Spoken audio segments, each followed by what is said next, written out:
Hola chicos, ¿qué tal? ¿Cómo están? ¿Todo bien? Antes de comenzar con la clase, quiero invitarlos a que se suscriban al canal de HQ Universitario y activen la campanita para no perderse ningún video nuevo que vamos subiendo constantemente. Bien, también quiero invitarte a que te hagas miembro del canal para poder bloquear todos los videos que tenemos para ofrecerte. ¿Sí? Y además de tener un montón de beneficios adicionales como chats en vivo, clases exclusivas y demás. ¿Sí? Para poder hacerte miembro, yo te voy a dejar acá también un link en la descripción. Ahora sí comenzamos con la clase. Y ahora pasemos sí, a otro temita también es teórico, pero que sí es bien importante poder entenderlo. Vamos a aplicarlo despacio. Y también tiene mucho que ver con lo que hemos visto en laboratorio 1. El método de los cuadrados mínimos o el método de mínimos cuadrados. También lo van a escuchar así ustedes, ¿sí? Se lo escribo yo acá por las dudas.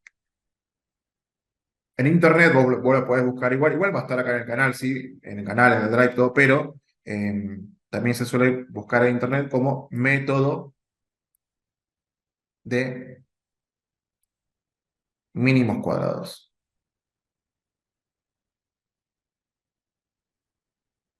Por la duda lo anotamos ahí.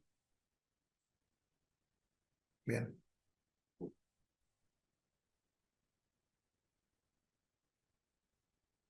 ¿En qué se basa este método? Bueno, vamos a explicarlo. Resulta que este método sirve más que todo para poder linealizar o buscar una recta que se adecue lo más posible a una serie de datos que vayamos calculando con ciertas fórmulas o ciertas experiencias. Lo voy a explicar yo acá con un par de ecuaciones. ¿Sí?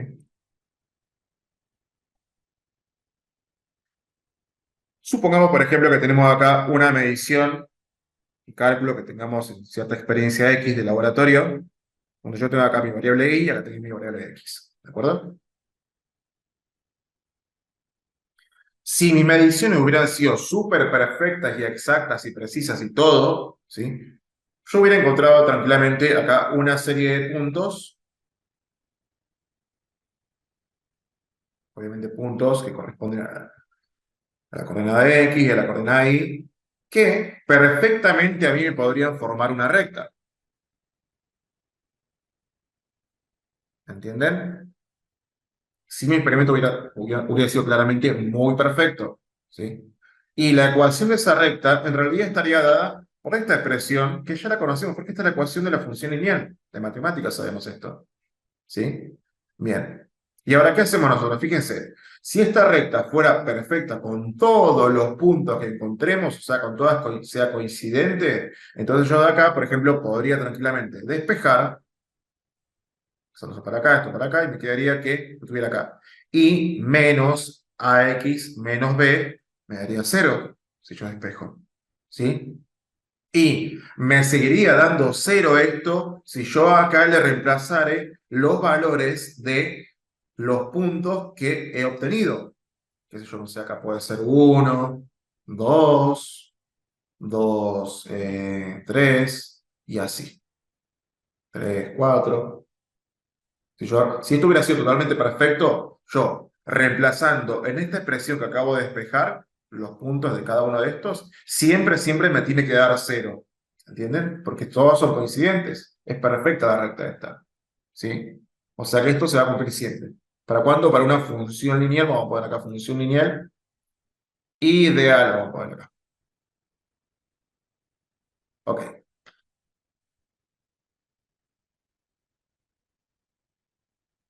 Ahora, ¿qué es lo que sucede? Resulta que en realidad en el laboratorio no pasa así, por más que tengamos ecuaciones para poder hacer los cálculos y toda la historia, siempre hay errores, obviamente sacando de lado los errores sistemáticos, que son los errores groseros, digamos, como de algún error, digamos, que puede cometer un estudiante, suponiendo que eso no existe. Sí, igual siempre van a haber errores de medición, por ahí porque uno vio un poquito más arriba de la agujita, un poquito más el menisco del del tubo de ensayo lo vio más arriba, más abajo, siempre hay como errores, ¿no? Entonces, nunca va a suceder que eh, la ecuación esa que yo acabo de expresar sea exactamente igual a 0, sino que va a pasar esto que yo acabo de copiarles, ¿sí?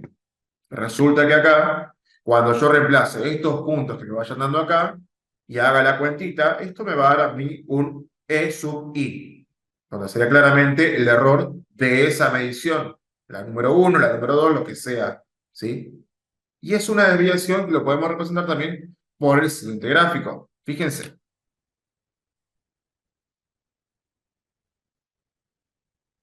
Entonces, acá yo tengo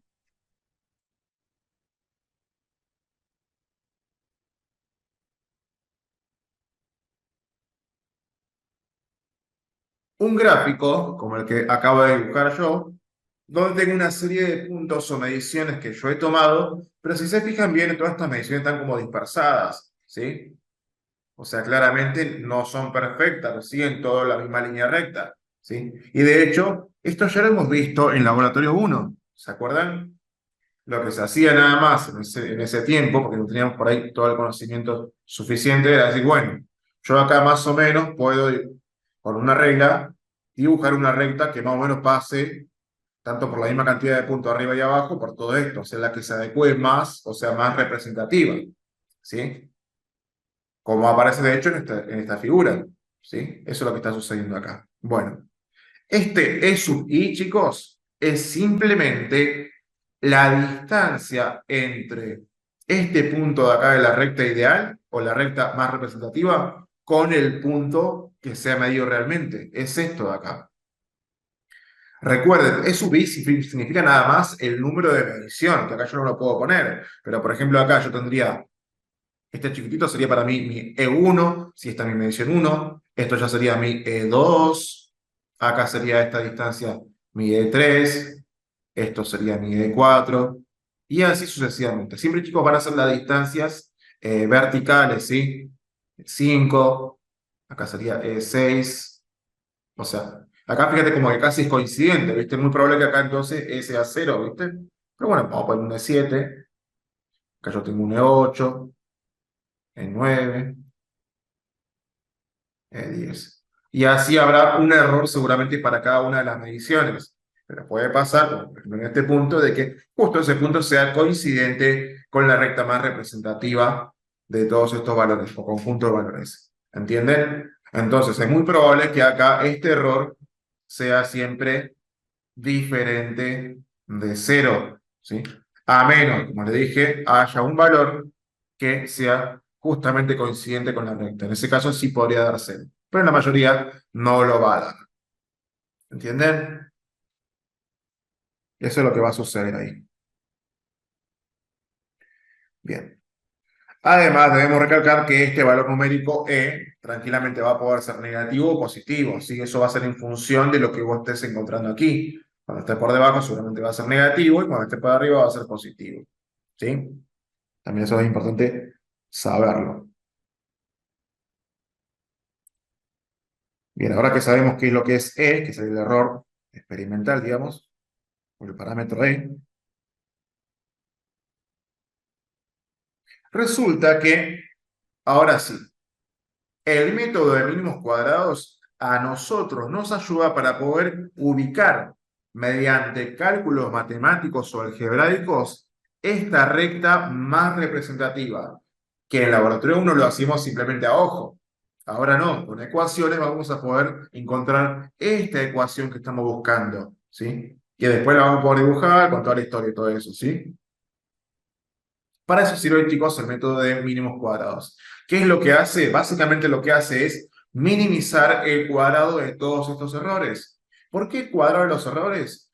Porque resulta que como algunos son negativos, entonces cuando yo lo elevo al cuadrado, hace que todos sean positivos y de esa forma ninguno se compense acá y me dé cero, ¿sí? Simplemente por esa justificación, que de hecho ya lo hemos hablado cuando sacábamos la desviación estándar y todos esos conceptos anteriores, ¿sí? Y para poder utilizar el método de mínimos cuadrados, se utilizan estas ecuaciones. Ahora se lo voy a copiar, que también ustedes lo tienen tranquilamente ahí en el apunte, que son estas de aquí. Repito entonces, ¿para qué sirve el método de mínimos cuadrados? sirve para poder encontrar los coeficientes A y B de mi recta más representativa para un conjunto determinado de datos. Yo acá lo vuelvo a escribir.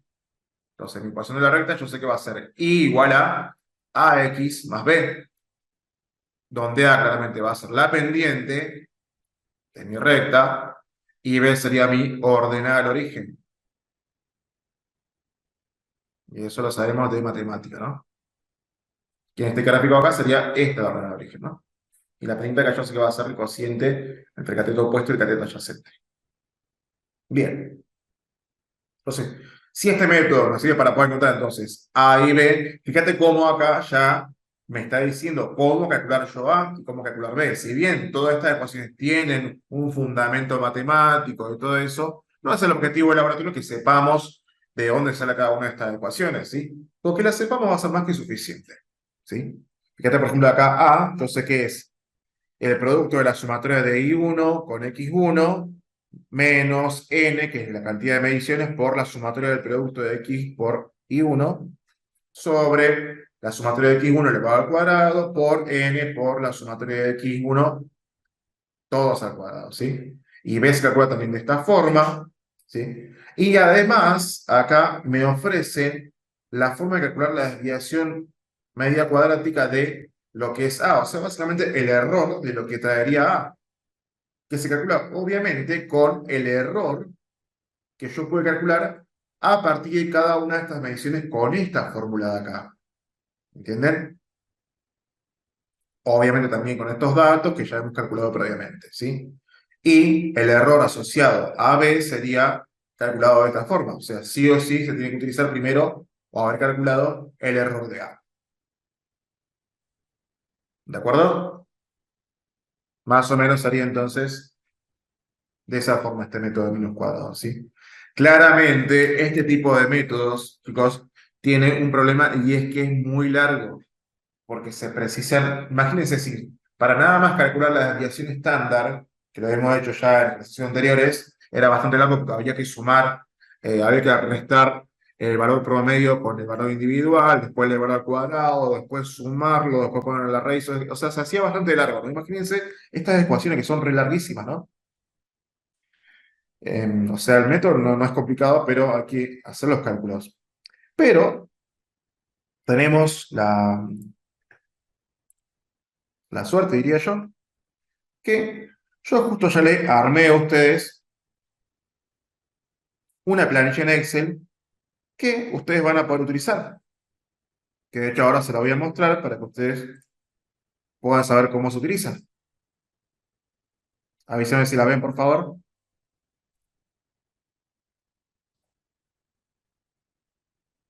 A ver,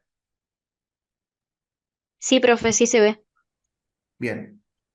Esto obviamente, chicos, está hecho con Excel. No hace falta que ustedes sepan usar mucho Excel, no se preocupen por eso. Yo les voy a enseñar cómo usar este archivo, que después obviamente va a quedar almacenado en el drive oficial de Ciencias Químicas acá de HQ, ¿sí? ¿Cómo se usa? Bueno, en realidad, vos nada más lo que tenés que hacer acá es colocar todos los valores de las mediciones que has tenido, tanto para X como para Y. Por ejemplo, puedes poner las mediciones que vos quieras. Si quieres, puedes borrar mediciones, pero obviamente por lo menos tiene que ser dos mediciones, ¿sí? Porque si no, después no te funciona. Pero vos puedes agregar las mediciones que vos necesites. No hay ningún problema con eso, ¿sí? Generalmente los experimentos que ustedes tienen son entre 10 y 20 mediciones o máximas, creo yo. Así que bueno, acá ustedes pueden agregar los que le haga falta, no hay ningún inconveniente con eso, ¿sí? Una vez que tienen los valores determinados tanto para X como para Y, bueno, acá fíjate que el mismo Excel ya acá a vos te está calculando lo que es X cuadrado. También te calcula lo que es Y cuadrado, te calcula lo que es el producto de X por Y, también te calcula lo que es la sumatoria de todas las X, serían estas de acá, te calcula también la sumatoria de todas las Y, que serían toda la sumatoria de estas, te calcula también la sumatoria de los cuadrados de la X, que sería la sumatoria de estos, te calcula la sumatoria de los cuadrados de la Y, que sería la sumatoria de todo esto, también te calcula la sumatoria de X por Y, de X por Y, que sería la sumatoria de todo esto de acá, ¿sí? Y además te calcula también, si querés, el cuadrado de la sumatoria de x, o sea, de esto de acá. Te lo eleva al cuadrado nada más, ¿sí? Y acá te calcula el cuadrado de la sumatoria de esto, que es y. Que si se fijan bien, y ahora lo revisamos con el mismo apunte, en realidad son todos los parámetros que vos vas a necesitar para poder reemplazar en esta fórmula de acá, ¿entendés? Fíjate, son todos. Son todas las combinaciones que a mí me está pidiendo para calcular A y para calcular B. Eso ya lo contempla el Excel que he preparado para ustedes, ¿sí? Entonces, ¿qué pasa? Como ya tenés todos estos datos calculados, ya previamente calculados según la cantidad que vos tengas acá de datos, entonces, el Excel acá con una simple formulita, que ya acá ya está obviamente ingresada, ya te calcula lo que es la pendiente, que sería A para ustedes, y acá la ordenada del origen, que sería B para ustedes, que acá también lo acabamos de explicar en el teórico, chicos, ¿sí? Entonces, vos con esos datos ya puedes armar tranquilamente ¿cómo es? Tu ecuación de la función lineal, ¿sí? Una cosita que les tengo que explicar acá, que por ahí no está muy explicado en el teórico de laboratorio que ustedes tienen, es lo que es el coeficiente de correlación, ¿sí? El coeficiente de correlación, que es este de acá, que tiene que estar ahí, que también tiene su fórmula, obviamente, en realidad a nosotros nos sirve para poder saber qué tan adecuados son los datos para poder linealizarse, ¿sí? O sea, si los datos no están muy dispersos y hay una recta que es como muy representativa con respecto a todos los datos que hemos sacado, entonces, en general, el coeficiente tiene que quedar siempre cercano a uno o a -1, que sería lo mismo nada más, ¿sí? Pero si el coeficiente te da a vos alejado de -1 o de 1, como por ejemplo 0,5 o -0,5, eso quiere decir que tus datos están muy dispersos. ¿Qué significa que están dispersos? Esto, que ahora te lo muestro. Ven, Cachito.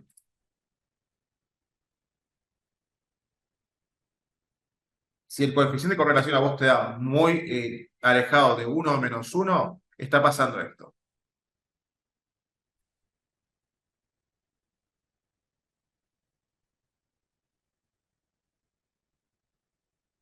Como que acá tenés datos, está todo bien, están las mediciones, ¿viste? Pero debe haber uno o dos que te están dando muy alejados con respecto a todos los datos que vos ya has calculado, ¿sí? ¿Qué se hace en ese tipo de casos entonces? Lo que se hace es descartar esas mediciones que están muy alejadas con respecto a las otras, porque es muy probable que sea debido a un error grosero o sistemático, ¿sí? Así que por eso que se van a eliminar. Entonces ustedes van a ver que si lo pueden, esto claramente que graficar o poder verlo en una tabla cualquiera, de eso también puede ser. Si ustedes ven que hay acá un valor numérico que está muy alejado de todo lo que vos fuiste sacando, entonces lo que es recomendable en lo que es prácticas de laboratorio es descartar ese valor, ¿sí? Porque eso hace que tu coeficiente sea claramente muy chico o muy alejado de uno y -1, ya dijimos, y por lo tanto tu resultado o tu recta no va a ser muy representativa. ¿Entienden? Como que nada más hay uno que se expira, uno que como que está como descolocado. Entonces, no por ese vamos a modificar toda la recta, ¿entienden? A eso sería, digamos, en palabra más criolla, ¿viste?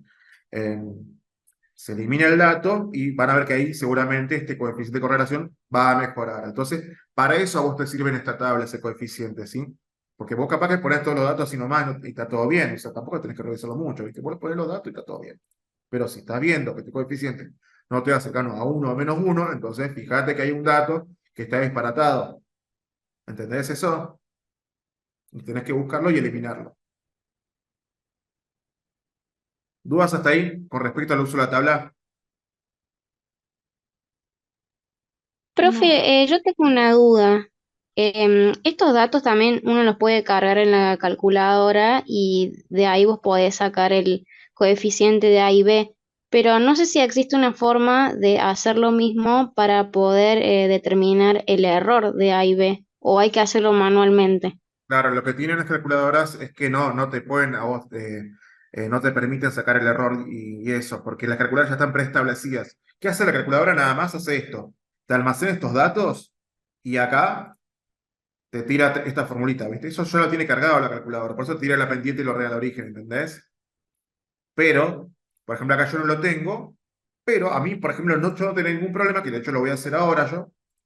¿Qué voy a hacer yo? En ese mismo Excel voy a cargar la fórmula para el error de A y acá la fórmula para el error de B. ¿Entendés? Pero el Excel a mí me permite hacer eso, no la calculadora. Ese es el tema. ¿Entendés?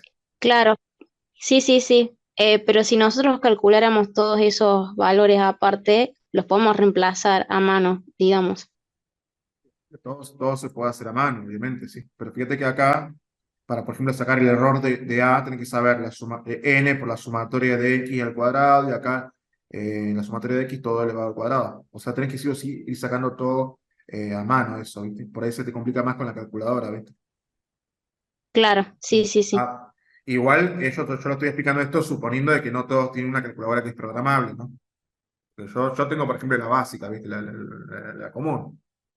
Y esa creo que no te permite sacar por el mito de mínimos cuadrados. Capaz que sí, no sé. Eh, Más que todo eso sería, ¿no?